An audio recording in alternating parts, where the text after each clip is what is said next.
Olá, boa noite, apaixonados por cães como a tia Paula, tudo bem com vocês? Todo mundo que segue a tia Paula com certeza é apaixonado por cachorro. Não tem ninguém que siga a tia Paula que não ame cães, né? Porque não é possível. Então, o meu trabalho aqui é sempre estar orientando vocês como trazer mais bem-estar para os cães, como melhorar a qualidade emocional dele, a qualidade do condicionamento físico, né? Como vocês entenderem os seus cachorros, por que de repente os cães apresentam comportamentos que parecem tão inadequados de acordo com a criação que ele está recebendo. Então, primeiro quero parabenizar vocês, que sempre quem está aqui comigo são pessoas que realmente se preocupam com o bem-estar dos cães delas, tá bom? Hoje eu tenho uma convidada, a Teca, e nós vamos falar sobre educação de base e os seus benefícios. Ela já entrou e eu vou abrir para ela participar com a gente, tá bom? Enquanto isso, o pessoal tá entrando aí.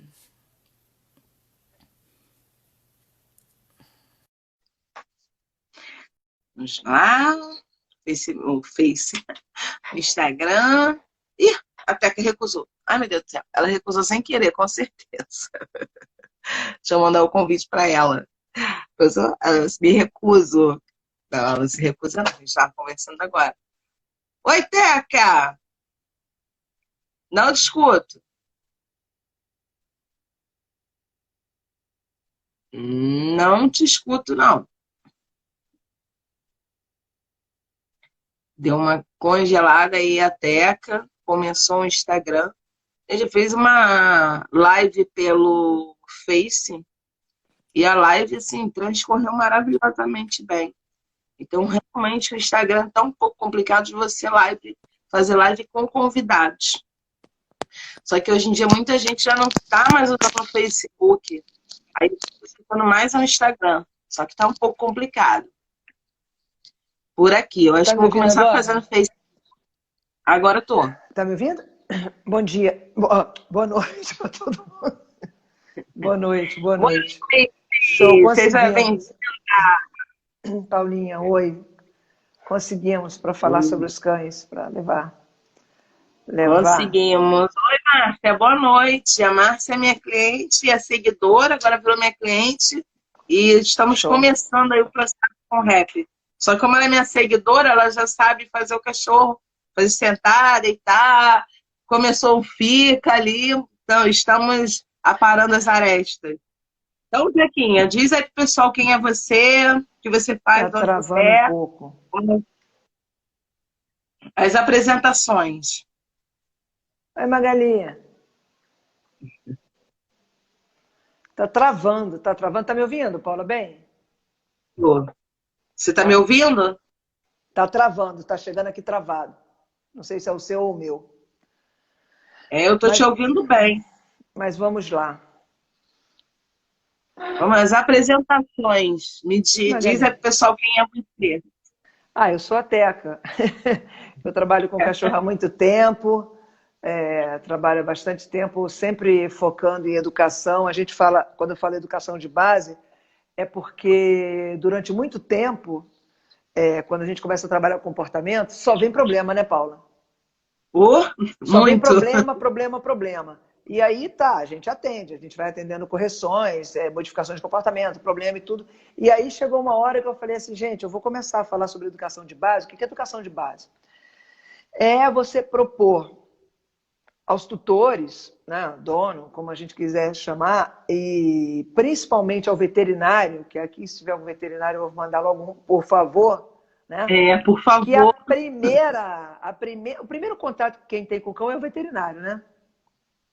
E assim, a primeira vacina, a primeira vermifugação, ele pode falar sobre educação, que ali já pode fazer uma base maravilhosa para prevenir muito. E isso é a proposta da educação de base. Não que a gente não possa fazer educação de base, que a gente dá para um cão filhote, num cão adulto, que a gente vai propor a base do que ele precisa, né? Mas quando você tem essa parceria de poder propor isso, é muito legal, né? Então é isso. Aí eu comecei a semear, semear, semear, e de repente comecei a ver que as pessoas estavam entendendo que a proposta era de imediato, né?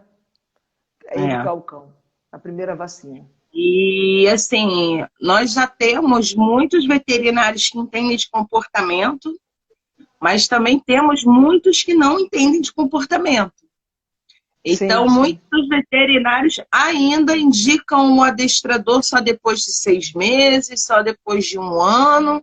É assim, claro que para a gente que trabalha com comportamento, a gente acha isso um absurdo, né? Mas é o que eles pensam, porque eles têm um olhar diferente do adestramento.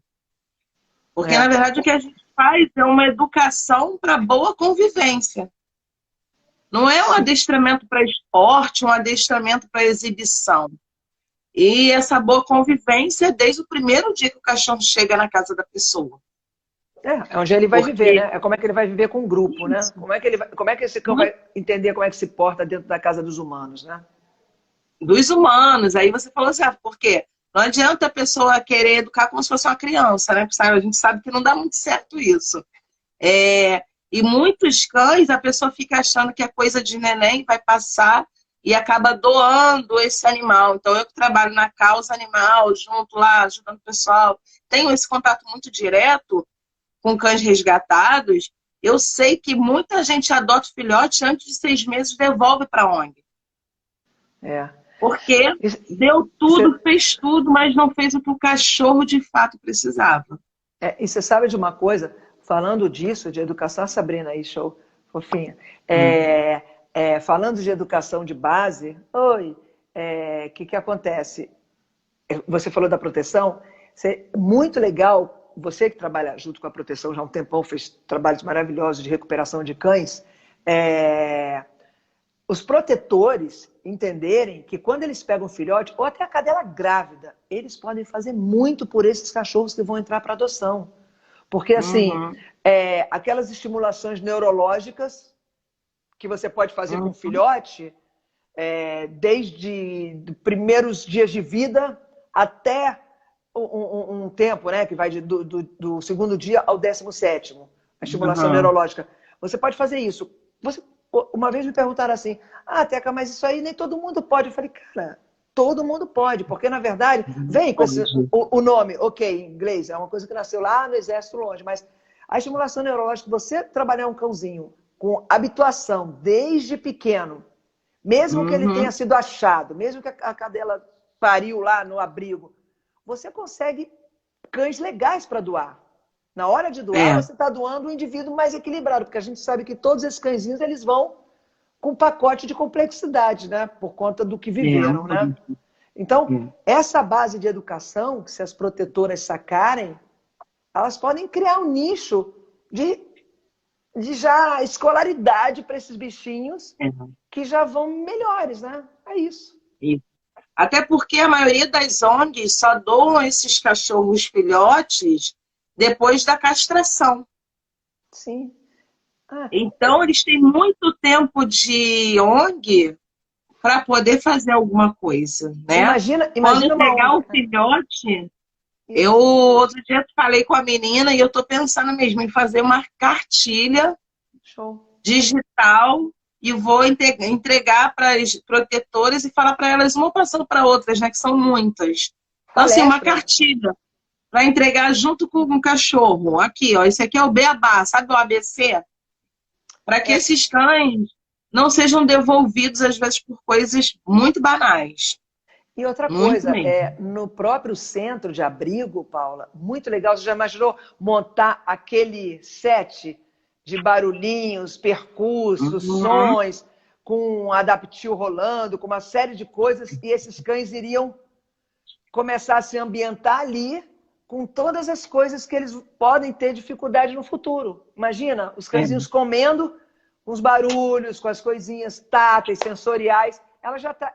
No abrigo, você ter um quartinho desse no abrigo, onde você trabalha esses filhotes, é uma coisa maravilhosa, né? Claro que a gente sabe que nem todo mundo de abrigo tem a mesma realidade, né? A gente está pensando assim num abrigo padrão, só que assim, tem muita protetora independente, o filhote que vai para o lar temporário. Então, o filhote que vai para um lar temporário, manda a cartilha junto.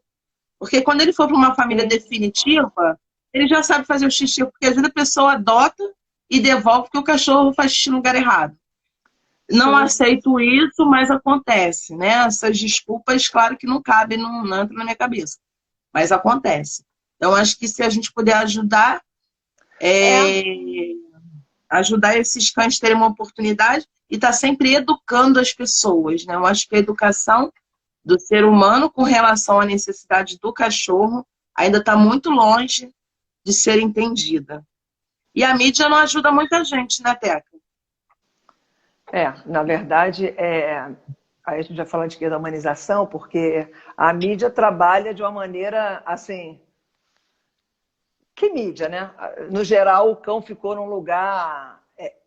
um membro da família, tem a família multiespécie já, claro, reconhecida. Minha família é totalmente mais multiespécie total, né? E, mesmo assim, separar as espécies dentro dessa família multiespécie com respeito, né? É verdade. Mas aí vamos lá, as perguntas para a gente poder acelerar, senão a gente vai fazer um papo muito solto aqui e tem um monte de pergunta para a gente trocar ideia. Então, claro que eu e você trabalhamos, a gente tem a mesma linha de trabalho, né? Por isso que a gente se entende aí também, a gente tem a mesma linha de trabalho, quase o mesmo tempo de trabalho com cachorro, só que eu tenho menos tempo de adestramento que você. Mas com cachorro eu trabalho há 20 anos. Mas você já está 17 só com adestramento, né? Então, casos de adestramento, você já viu mais do que eu. Mas vamos lá. Eu ia botar o óculos, vou botar não, porque olha só, a luz fica uma coisa escandalosa aqui. Vou ler. Eu vou conseguir ler, em nome de Jesus. Vamos lá. E a educação de base você já falou. Quando começar... Então, você já falou que a sua intenção de falar de educação de base, claro, é incentivar as pessoas a educarem os filhotes. Começar sempre. Porém, a gente também faz esse mesmo trabalho com os cães adultos.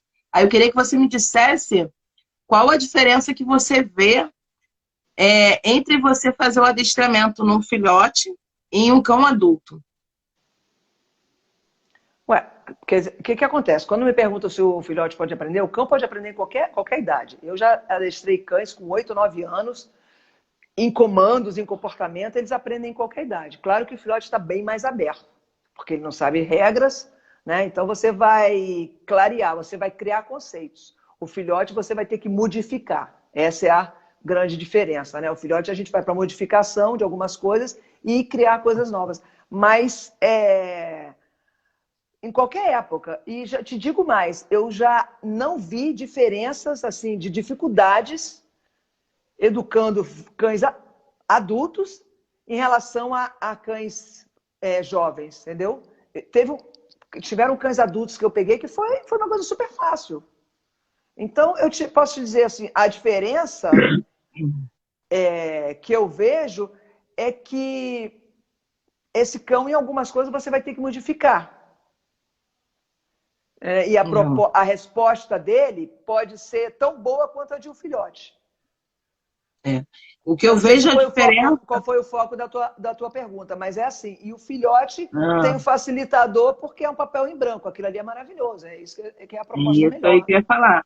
O adulto, quando a pessoa chama a gente para poder adestrar um adulto, você vai listar todos os problemas comportamentais que aquele cachorro tem.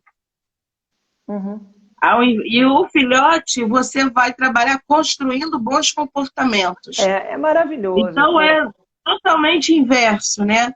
Os dois podem ficar super educados e obedientes, porém, o caminho é inverso, né? Um você está ensinando coisas novas e o outro você está fazendo o tempo todo contra o condicionamento, né? Tirando tudo de errado e colocando a coisa certa. Então, quanto mais vale o cachorro... E outra coisa, é impressionante que não parece que a proposta é um trabalho fácil. Já assim, é muito mais fácil educar o filhote, então todo mundo vai educar o filhote. Mas não, o que isso cria uma prevenção de não descartarem cachorro, de não devolverem, de não deixar o cachorro na área de serviço trancado porque ele está dando problema de uma série de coisas. Agrega. De não acorrentar, de não ter que comprar sofá novo, de não ter que comprar mesa nova, cadeira nova. Menos cães abandonados no mundo, né? Tem muito filhote já. Aí tem muito cachorro. Então é um facilitador de tudo. Tanto vira-lata, tanto cachorro de ONG, tanto cachorro de raça, o que for. É um facilitador para o convívio. Muitas vezes o cachorro é abandonado dentro da própria casa. Sim. Às vezes o cachorro não é abandonado na rua, mas ele não tem mais convívio social dentro daquela família. Porque ele está insuportável, porque ninguém aguenta ele, porque ele é filho disso e daquilo, do capiroto. Põe na área de serviço. Põe esse cachorro lá na área de serviço. É corrente, área de serviço, não leva mais para passear porque o cachorro não gosta de coleira, porque o cachorro não gosta de outro cachorro. Então, o cachorro ele sofre toda essa consequência. Mesmo que ele não seja abandonado na rua, o abandono social dentro da própria casa existe e é bem frequente. E é bom deixar claro que em qualquer idade o cachorro pode aprender. Porque as pessoas falam, não, ele já está velho, exatamente. Ele aprende em qualquer idade, porque o condicionamento é uma coisa clara. Agora eu tô com a mais velha da turma, está com 7 anos, mas eu já treinei cachorro de 13. Ansiedade por separação. E o cachorro em um mês saiu do quadro. Mas ele aprendeu sentar, deitar, ficar, ele aprendeu tudo com essa idade. Porque como a gente trabalha através do reforço positivo, o indivíduo sempre vai tender, né, Teca? Aí, opa, o benefício está ali, vou para lá. Vou pro lado que tá bom. Com que idade você começa a fazer atendimento?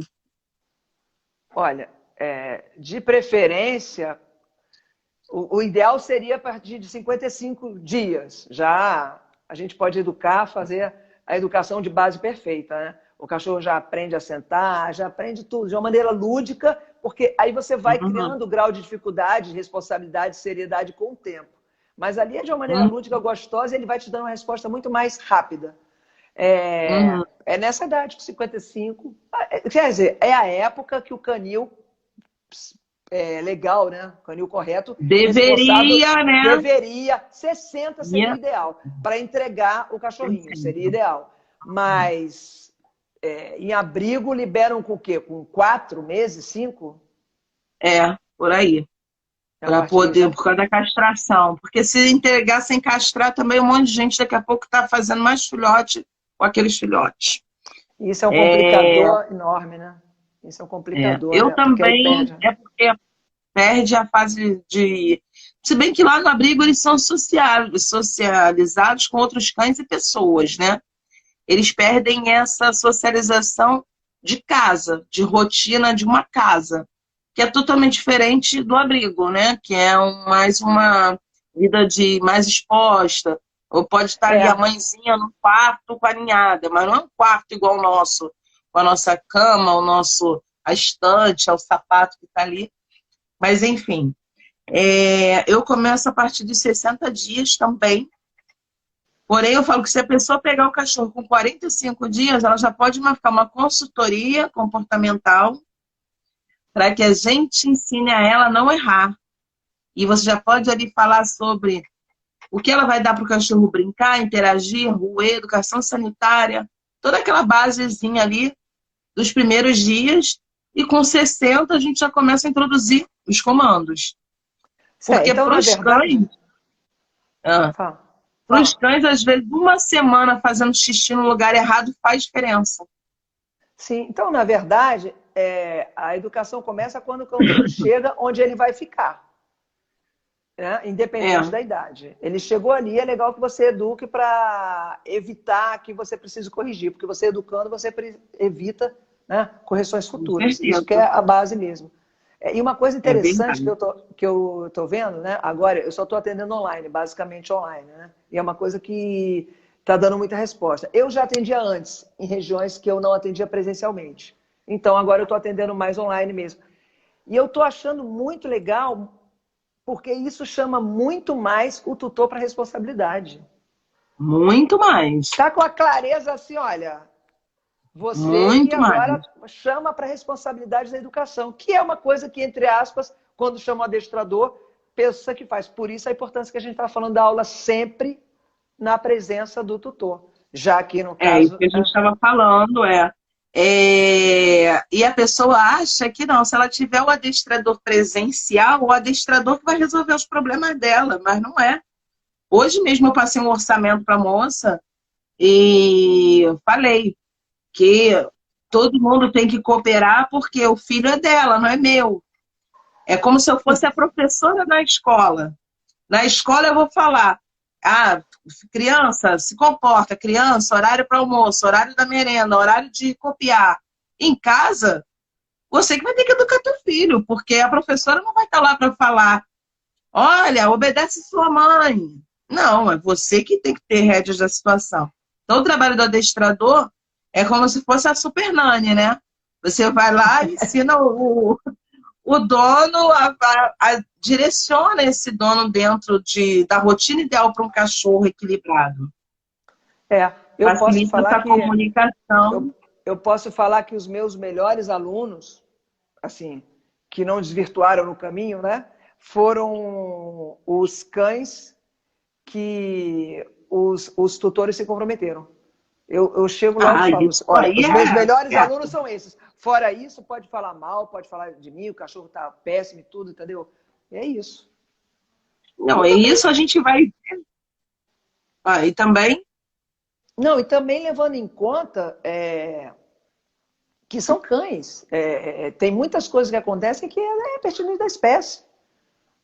Uhum. E isso tem que esclarecer aqui o que vai ser educação, o que é da espécie, né? O que seria um cão educado, então.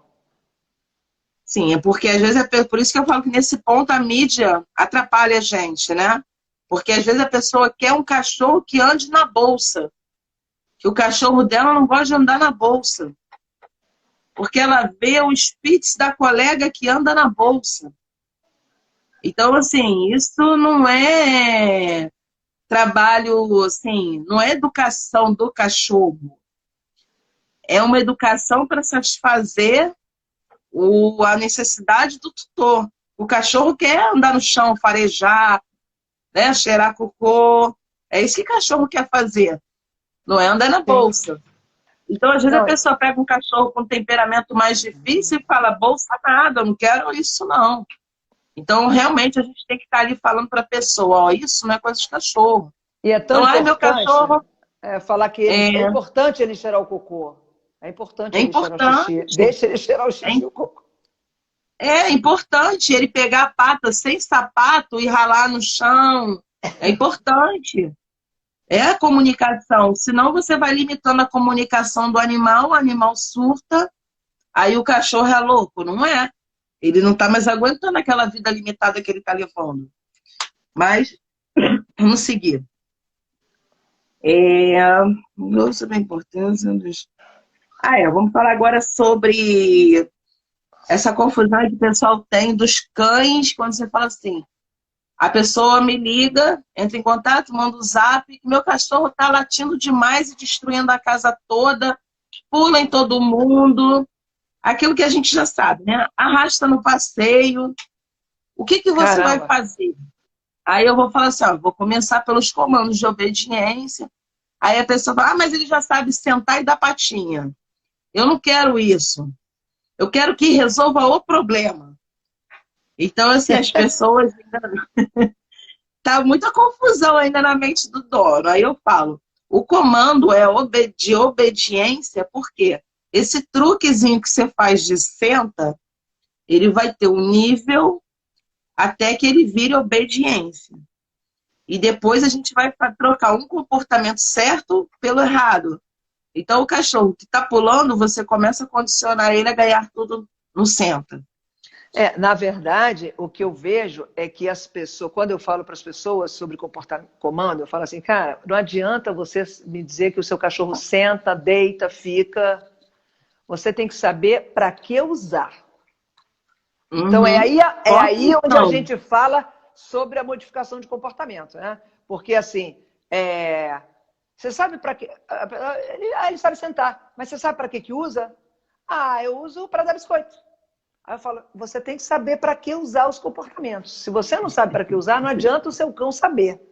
Se você sabe para que usar, você vai modificar, conviver. É a alfabetização que seu cão tem. Né? Então, é essa a importância de entender o que são os comandos e o que eles atrelam ao comportamento. É isso. Isso, porque... qual é a função, né? Porque aí eu explico para o dono assim, eu vou ensinar os comandos e eu vou colocar função. Porque se eu não colocar função, é igual um cão 220. Eu já sei que esse cão é 220. Aí o que eu vou fazer? Senta, deita, fica. Aí no fica, eu já começo a controlar a ansiedade desse cachorro, começo a reforçar o tempo que ele permanece deitado. Então é isso que eu vou explicando para a pessoa o porquê. Porque eu acho que os comandos de obediência, é como você falou, é a alfabetização. É a forma mais clara que eu posso passar para o cachorro qual o caminho certo a seguir e a forma mais clara para o ser humano conseguir chegar a esse caminho. É alfabetizar. É você estabelecer uma linguagem que seu cão entenda. Qualquer palavra dá o significado dela. Agora, a importância é a pessoa saber usar.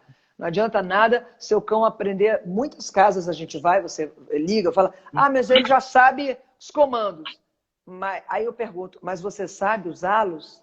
Para quê? Você sabe qual a função deles? A pessoa não tem resposta, porque ela não foi orientada quando ensinaram o cão, ou quando ensinaram simplesmente o cão a fazer aqueles comandos. São tidos muito como gracinhas, né? Muito palhaçada. Não sabe para que exigir. Ela, na verdade, ela tem o ouro nas mãos. Se o cão sabe... Eu falei, nossa, se o seu cão já sabe isso, então tá ótimo, você tem o ouro nas mãos. Agora vamos, né, lapidar isso aí. Colocar função, né?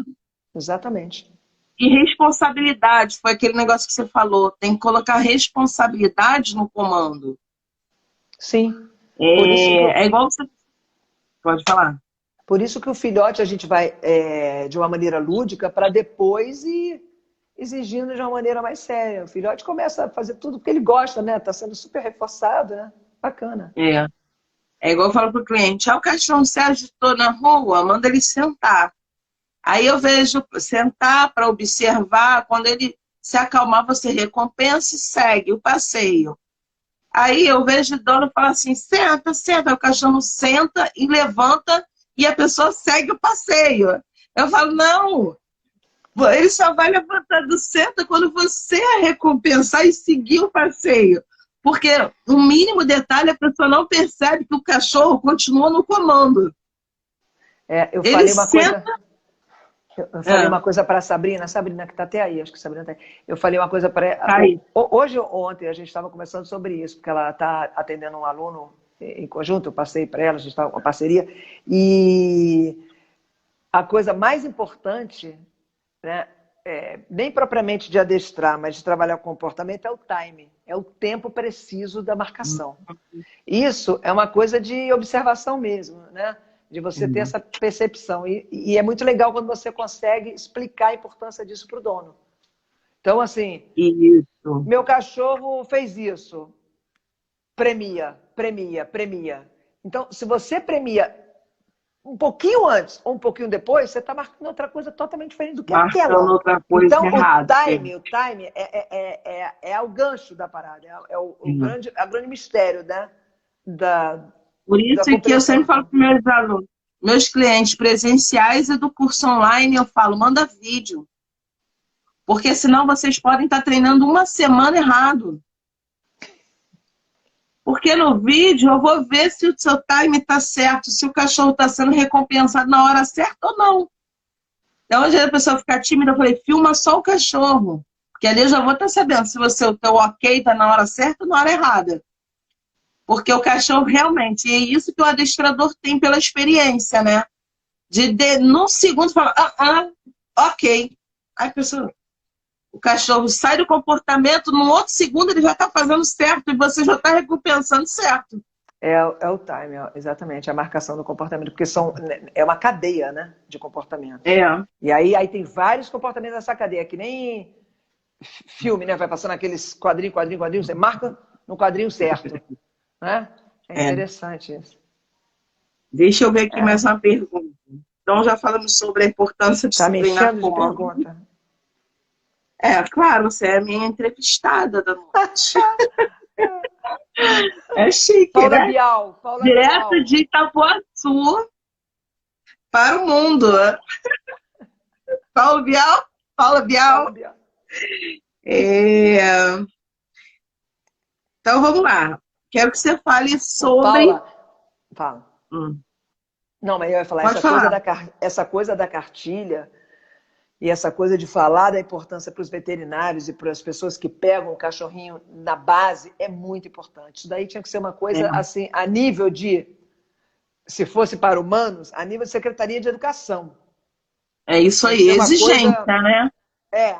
tinha que ser uma Exigência. coisa, protocolo de vacinação só sai vacinado com o O encarte, encaminhamento o para encaminhamento para a a escolinha, com professora, certeza. Nem para a que família, é fosse, verdade. não propriamente, nem uma consultoria. Se a senhora Uma sai daqui consultoria. agora, teria que ser um serviço acoplado com veterinária, Uhum. acoplado com tudo, para minimizar tanto o problema, porque não é que a gente não queira atender. É porque, na maioria das vezes, chegou uma época na minha vida que só tinha problema. Eu falava, gente, eu quero educar os bichinhos. Mas só pinta problema. Hoje em dia, Teca, a gente assim, já passei de uma certa idade, né? 20 anos trabalhando com cachorro, e eu tenho evitado pegar alguns tipos de trabalho. Eu passo, porque o cachorro grande porte, agressivo, eu vou me expor, entendeu? Eu não tenho mais o mesmo condicionamento físico. A pessoa acha que adestrador faz mágica, vai lá, troca uma ideia com o cachorro, só porque eu sou adestrador, ele não vai me morder, só que não é assim. Então, hoje em dia, eu estou evitando pegar esse tipo de trabalho e estou passando por um pessoal aí que está com a disposição que só. Eu acho que o cão chegou num nível, num patamar, num local tão íntimo dentro dos lares. Então, o lugar que o cão se encontra é tão importante e dentro, e íntimo, né, da família, que é necessário que se faça essa importância da educação. Porque o que acontece, Paulinha? Você está falando de casos aí de dificuldade, agressividade e tudo. Se você não faz os tutores, os donos, terem consciência dessa educação, passa desapercebido muitas situações que, quando a pessoa vai chamar, ela já vai chamar com o cão já num problema muito grave. E aquele cão já deu um sinalzinho antes. Eu tenho amigos que, assim... Eu tenho clientes... vários, né? Então, deu clientes vários, que o cachorro fala, ele mordeu fulano.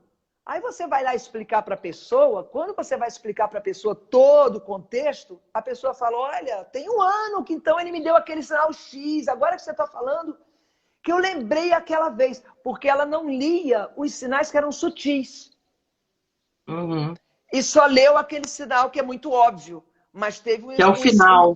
Teve uma escalada. Então, se a pessoa está sendo ofertado a ela esse tipo de educação, panfleto, apostilha, o que for, de veterinário, de o que for, até do criador, Jair, você vai evitar que ela chegue aqui para procurar a gente. E o primeiro sinal, ela fala, ele deu o primeiro sinal.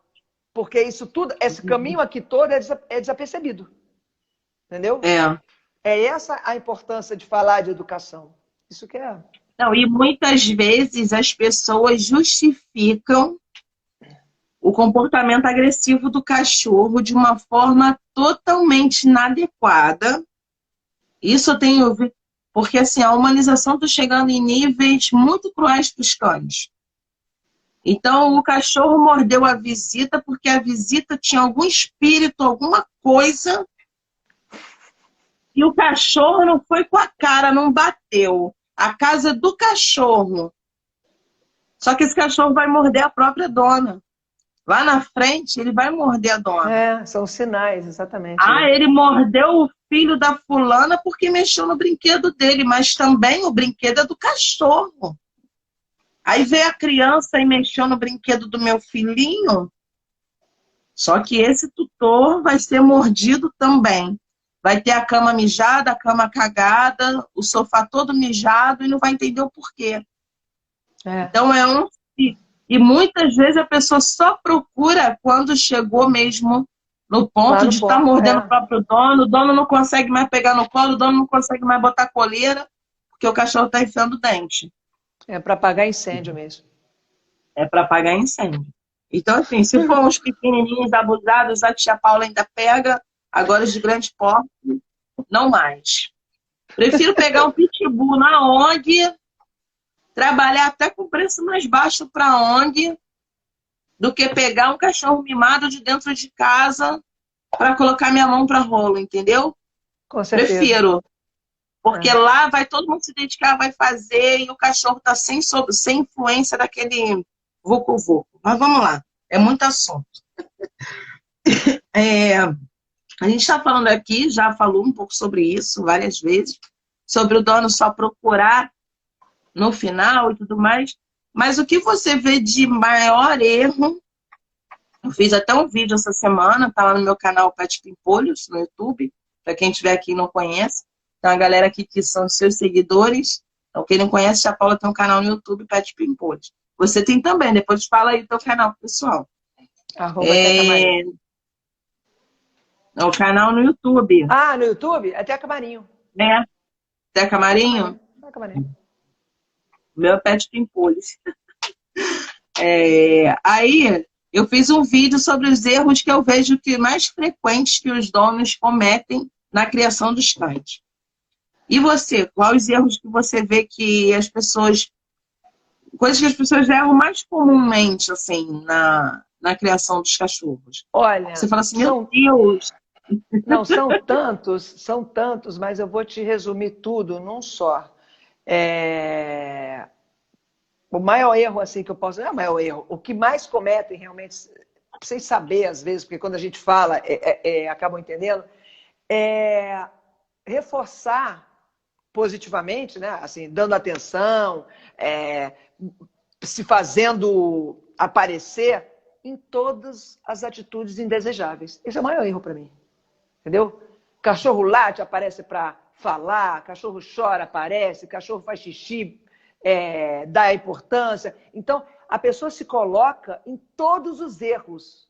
Então, o cachorro entende, poxa, isso aqui ela aparece, isso aqui ela aparece, isso aqui ela aparece. Ele começa a repetir aquele repertório todo onde ela se faz presente. Isso, para mim, é o maior erro. Mas a pessoa não sabe, né? A pessoa fala, achei que falando. Então, a pessoa se coloca em todos os erros. Aí, quando você vai lá, tem a inversão de valores. O cachorro está fazendo todos os erros e não faz nenhum acerto, porque no acerto... Isso acontece com crianças, né? A psicologia a base é a mesma. A psicologia infantil chama isso de carícia negativa.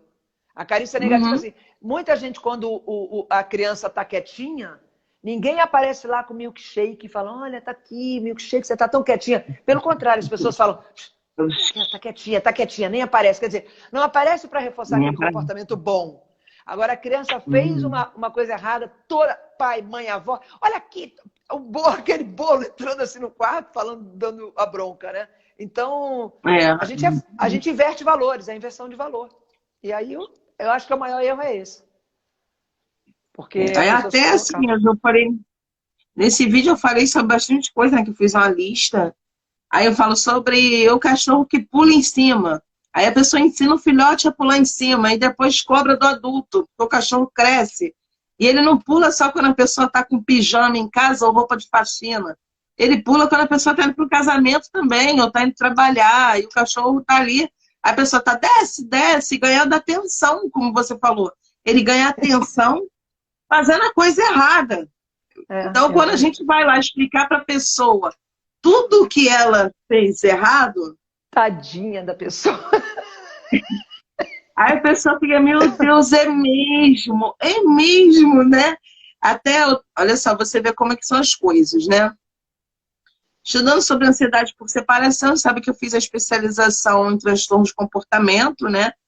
E, como você falou aí das crianças, o meu foco da minha especialização foi crianças, até porque quando se estuda criança, você consegue fazer um paralelo com a mentalidade dos cães. Então fica bem fácil isso. E dentro do estudo dos transtornos de comportamento tem o transtorno desafiador opositivo, que são crianças que geneticamente nascem com uma dificuldade de cumprir ordens. Transtorno desafiador positivo. E é feita uma anamnese. Oi? Tem sigla TDO? Não tem sigla, não. Se tem sigla, eu não sei. Eles falam mesmo transtorno desafiador positivo. Mas fala. Mas o mais importante disso é que eles fazem uma anamnese, e isso eles fazem com todos os transtornos, né? Com a família, na escola, no clube, na escolinha de futebol, para ver se essa criança é o reizinho da casa ou se realmente ele tem um transtorno. Porque não tem um exame clínico que faça no sangue, na cabeça. Os exames nesse nível, né, de transtornos comportamentais, eles são todos baseados nas respostas, nos comportamentos. Baseado no comportamento, sim, isso que eu ia falar. Então, se uma criança tem esse transtorno, ele tem que apresentar em todos os ambientes que ele vai. E você vê que o cachorro também. Eu posso pegar um cachorro super mimado e trazer para minha casa, que ele vai se transformar num outro cachorro. Então, eu provo que ele não tem um problema. Sim, O entendi. problema é o ambiente em que ele vive. Aí, assim, eles descartam até vários transtornos, mas esse desafiador opositivo é bem interessante, porque é aquele que você pede para a criança, guarda o copo, e a criança, eu não vou, que não sei o quê. Ele tem que ser assim, na escola, no parque, em todos os lugares. Porque se na escola ele for um santo, é porque a educação está sendo bem feita. O entorno. Então, é a composição mesmo. É a composição. Então a gente vê que é porque, assim, o estudo do comportamento dos cães ainda não está nesse nível, né? Do estudo do comportamento do ser humano. Mas dá para você fazer muito paralelo com esses estudos. A psicologia aplicada é a mesma. Agora, o que mais fala sobre isso é o que a classificação antiga falava, que é o que a gente mais vê é o falso dominante, o cãozinho falso dominante. Né? Aí quando traz para a linguagem dos cães, né, o falso dominante. E os dominantes, ele tem nada, ele domina lá a dona dele. Você espirra, então, ele sai ganhando. Vamos falar sobre aquele ponto que eu te falei, para a gente fazer um paralelo entre a idade dos cães e a idade humana, né? Para que deixe bem claro para as pessoas como que... Porque eu sempre falo, quem me segue já sabe, eu já estou cansada de falar. Que o cachorro, ele deixa de ser criança. Ele deixa de ser bebê. Tanto que com 12 anos, uma criança... Ela está entrando na puberdade ali, na pré-adolescência, e o cachorro já está idoso. Então, eu queria que você falasse sobre... Sim, não, exatamente. E outra coisa, isso faz com que o cão fique numa condição tão submetida. Porque, assim, um cachorro de 4, 5 anos, vou falar, um cão adulto, né? Ele já é um adulto. Cachorro adulto. E a pessoa, outro dia eu vi um vídeo tão gozado, que era assim, um shih tzu deitado num canto, na boa. Aí a dona chegava em casa, pegava ele no colo, apertava, beijava, aí levava ele e botava ele no outro lugar. Levava ele no colo e botava ele em outro lugar. Acabava de dar o braço e botava ele deitado em outro cama. Aí o cachorro ficava meio que assim, me pegou dali, pegou no colo, me apertou e botou em outro lugar. Não pude nem só. Então, você põe o cachorro numa condição completamente diferente daquele cão adulto que é. Através da espécie dele. Da espécie, de respeito, da postura diante dos outros. Se você tem mais cães, então, pior, porque você está tratando aquele sujeito ali, um mimizinho, ainda é o meu bebê, né? Curvado, de barriga para cima, deitadinho, todo seu, sempre minimizando e muito paralelo à humanização, que isso acaba fazendo, né? Porque um cachorro uma humanização, né? É uma humanização. Porque quando você... de 6 meses, ele já está indo para uma pré-adolescência já, seguindo para a vida adulta. E aí ele Já tem está 1 ano, 2, cruzando, 3, já está, já está né, já precisando, a pode cadela tem o seu procriar. primeiro cio e você está tratando ela como filhotinho, neném, toda o trato como se ele fosse. Mas isso vai a vida inteira. A minha mãe trata a cachorra dela, não vou mudar a minha mãe, que é a Sofia, que é uma salsicha, ela trata a Sofia como bebê, é meu bebê, é meu bebê. E eu falo, mamãe, a Sofia, a cachorra tem 12 anos. Respeita ela como cachorra. Mas a Sofia é muito mais velha que eu. A Sofia é tipo minha avó, comparativamente, né? A Sofia está com 12 anos. E a Sofia é mais filhote que eu. Assim, é o que eu falo assim, as pessoas não precisam deixar, quando a gente fala assim, eu trato o meu cachorro como se fosse uma criança. Eu acho que esse ponto de vista deve ser no sentido de que ele sempre vai depender do cuidado do ser humano, daquele responsável. Mas tem que respeitar as faixas etárias do cachorro. Porque nisso existe algo muito grave que acontece, que é as pessoas perderem o imprint do animal, do cachorro. Por colocar o filhotinho numa redoma de vidro, achando que ele é um bebê, e esse cachorro perde toda a janela de socialização.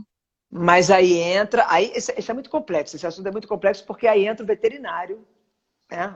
Nosso grande parceiro, que também priva o cachorro até as vacinas.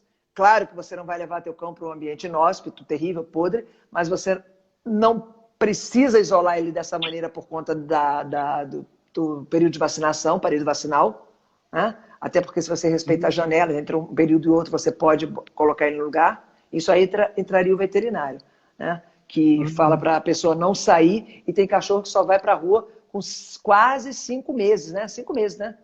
Às vezes mais. Às vezes mais, porque aí vai castrar, enfim. E aí, quando ele vai, ele parece um matuto do interior, do interior, do interior. E Medo de então, tudo. Até então, ele só conhecia a família humana. Antes disso, ele só foi tratado basicamente como um nenenzinho. Bobo, que não sabia de nada. Ai, deixa ele fazer, daqui a pouco passa. Ai, essa fase Agora, passa. você sabe que, traçando esse paralelo aí, eu vi outro dia uma coisa muito legal de um entrevistador amigo nosso, falando o seguinte: as pessoas têm essa visão de tratar o cachorro a vida inteira como bebê e tudo. Ai, não quer botar no quarto, não quer botar ali, não quer botar numa área restrita até para... nada, exatamente, às vezes 6, 7 meses, porque vai a castração, uma loucura. E aí não quer botar... A gente fala, olha, quando você estiver em casa, põe ele num quartinho lá, põe ele na área para roer o osso, afrouxa o laço para ele ganhar autonomia, porque é um cão que está já crescendo. E elas falam, não, tadinho, vou deixar ele sozinho ali no canto. Mas o filho não tem um quarto? Tem. Elas se separa, vai para a escola. Mais dificuldade de colocar o cachorro nesta condição do que nós botamos naturalmente os nossos filhos, os primos, as crianças. Entendeu? E o cão fica com mais dificuldade. O meu filho mais velho foi para a creche com 2 anos. O mais novo foi com 1 ano e 8 meses. Onde porque reside essa as crianças de verdade, humanas, elas estão indo para o mundo cada vez mais cedo. E os cães ficando cada vez mais presos dentro daquele círculo ali que não gera desenvolvimento mental para aquele indivíduo. Deu coceira. Por isso que, no fundo, todo esse contexto gera problema de comportamento. Porque se eu quero criar um cão a vida inteira neném, ele não vai entender. As necessidades começam a ficar latentes e começam a aparecer em outros lugares, né? Cheio de problemas. E assim, eu sei que muita gente que está assistindo aqui vai falar assim, mas o meu cachorro... Eu fiz isso a vida toda e nunca me deu problema. Então, eu adquiri um outro cachorro que tem esse problema. Aí acha que o problema é daquele indivíduo. A gente tem que mostrar, fazer as pessoas entenderem também que, como nós, os cães têm temperamentos diferentes um do outro. Sim, cada indivíduo Então, é bem particular. bem diferente. Então, eles podem dar respostas diferentes sendo criados dentro do mesmo ambiente. Com certeza, com certeza. Não é uma regra. Desconstrói isso a partir do momento que você fala todo labrador é guia de cego. Isso aí você já desconstrói esse pensamento.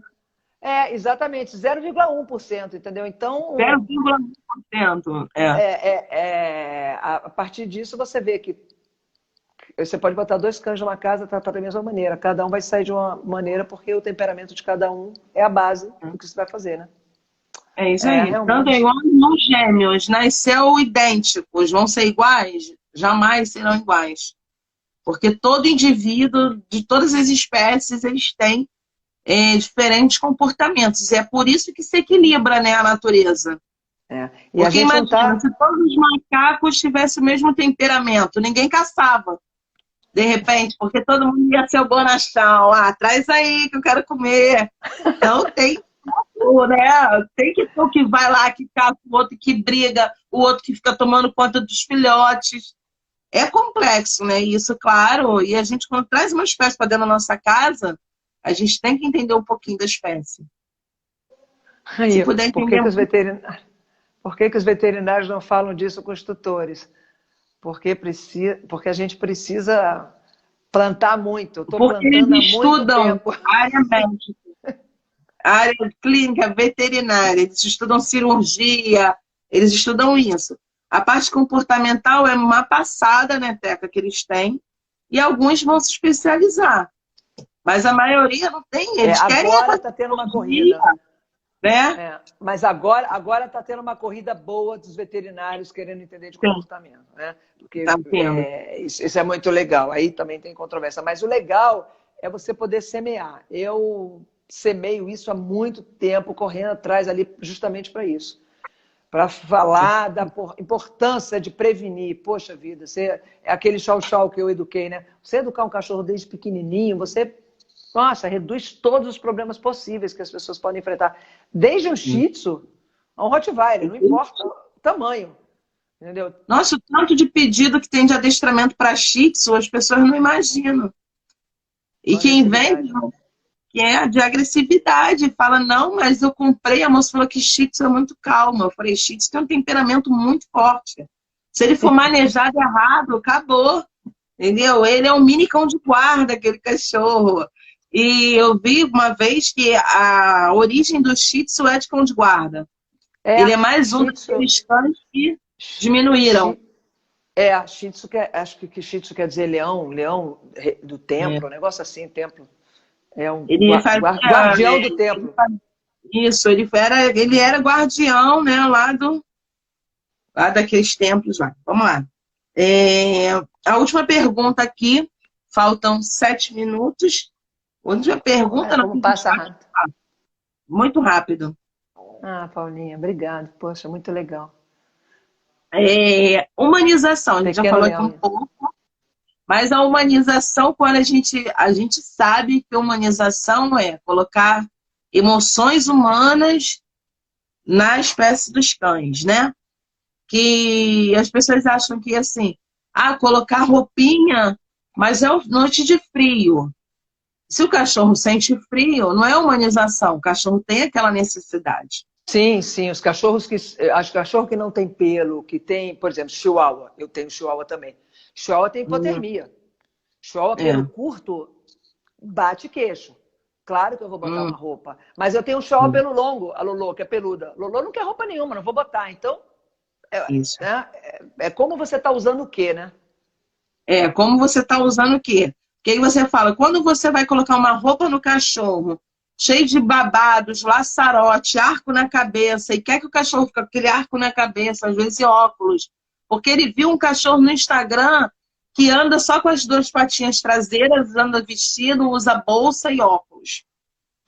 Aí isso aí é humanização. Porque eu falo assim, a humanização tem coisas benéficas para o cachorro. no meu ponto de vista, como a pessoa começar a entender que o cachorro tem que comer uma alimentação saudável, como ela come, não antigamente era só sobra, que Sim, sobrava ia para o cachorro. Atendimento médico, vacina. Antigamente os cães não tinham acesso a isso. sim, sim, É. sim. Hoje eles fazem cirurgia de câncer, cirurgia de tudo que é tipo. Antigamente não tinha. Só que também existe um lado que prejudica a parte mental desses cães. Que é tratar como humano mesmo. Você colocar ele numa condição de inversão de valores. Né? Aí Uhum. você suprime todas as condições naturais do repertório de espécie, que é. Cara, você fez essa semana sobre depressão, não foi? Uhum. Então, aí eu Porque estava um pouco. pensando o seguinte: um post, exatamente. Os cães ficam em tédio, porque uma coisa que eu luto muito para tirar é o pratinho. Para não comer no pratinho, É. que tédio, meu Deus, eu como com aquela previsibilidade, todo dia eu como, chega ali, 7 horas da manhã põe minha comida, 6 horas da tarde, não caço, não nada, aí você fala assim, meu cachorro é tão desmotivado. Mas o que seu cachorro faz durante o dia? Qual o enriquecimento que tem nesse ambiente para E ele? O que aí, que tem de a vantagem? humanização é eu botar o cachorro na condição também de vida que eu tenho. Acordo, como, vou ficar deitado vendo as coisas, enfim, eu vou botar ele numa condição de vida quase humana, da rotina da casa, sem ter nada dessa rotina que seja uma rotina de cão, né? Ou seja, tem várias pessoas em casa e um cão. Então a casa tem que ter uma rotina paralela para o cão, para as pessoas, para a criança, para tudo. É Tem uma complicado. cliente minha aqui, eu tô. As pessoas estranham que estamos adestrando Polo e Nala com 3 e 4 meses. Ela é minha cliente, Polo Show, e Nala perfeito, são. perfeito. Os alunos são dois American Bullies, então, assim, vão ser dois gigantes. E uma coisa que eu até falei para ela, que eles estavam dormindo na cama, eu falei, eles vão chegar, vão ficar dois cães enormes, vocês têm que decidir agora Qual se que é a eles vão raça? continuar dormindo na cama ou não. Porque é muito mais difícil você tirar um cachorro depois da cama quando ele está adulto do que tirar agora. No começo ele vai chorar 1, 2, 3 noites e vai passar. Quando fizer o Estabeleçam. adulto, o cachorro já tem ansiedade por separação, ele está sofrendo realmente. Né? Estabeleçam as regras que vocês querem e sejam claros, porque um passo para frente, para depois tirar, é complicado. E eu fico pensando que o cão também sofre, um conflito que põe no indivíduo. Por que eu não posso mais aquilo que eu podia até hoje? Peraí, o que eu fiz para você me tirar do quarto? E um belo dia você vai precisar tirar, É né? isso aí. Ele Um não belo dia. entende, não metaboliza, não computa isso. É. Então, assim, as Essa... regras desde sempre, que é a educação de base, você estabelece as regras. É isso. Às vezes eu falo para a pessoa, você vai querer que ele suba no sofá? Se não vai querer, não deixa subir nunca. Ou então só quando você permitir. Seja claro e coerente. Se você estabelece, ok. Mas se amanhã você vai trocar o sofá por um sofá de couro branco, os cachorros não vão entender que o sofá é de couro branco. Ele vai entender que você não deixou mais ele subir naquilo que ele sempre subia. E eu não vou explicar isso para ele, entendeu? É aquele negócio, ninguém sente falta do que nunca teve. Aí agora os Eu cachorros gostei dela dessa estão dormindo filosofia aí. na casinha, no quintal, e estão bem. Quem me indicou essa cliente, a Patrícia, foi uma veterinária que sempre me indica, ela já me indicou muito cliente, eu também indico para ela, que ela também atende a domicílio, que é a doutora Jerusa, e ela me indicou, e assim, fico muito agradecida, e é ótimo que ela falou, eles dormem na casinha no quintal e estão felizes. Qual que é a E é isso raça? aí. Qual que é a raça? American Bully. Poxa vida, 2 American Bully dormindo na cama aí, né? Vai ter que comprar uma king Né? size. Duas king size, uma colada com a outra. Teca, Verdade. nosso tempo está acabando. Muito obrigada. Nós temos, assim, muita figurinha para trocar, né? Teríamos assunto para 3 dias, mas vamos encerrar. Manda um beijo pro pessoal. Beijo para todo mundo, obrigado a todo mundo aí. Obrigado, Paulinha. A gente vai se encontrar no Pata Justa. Ah, é, nosso programa Pata Justa. Não perca os próximos episódios. Tem uma parte de comédia, mas é muito conteúdo. Não, não. Um beijo.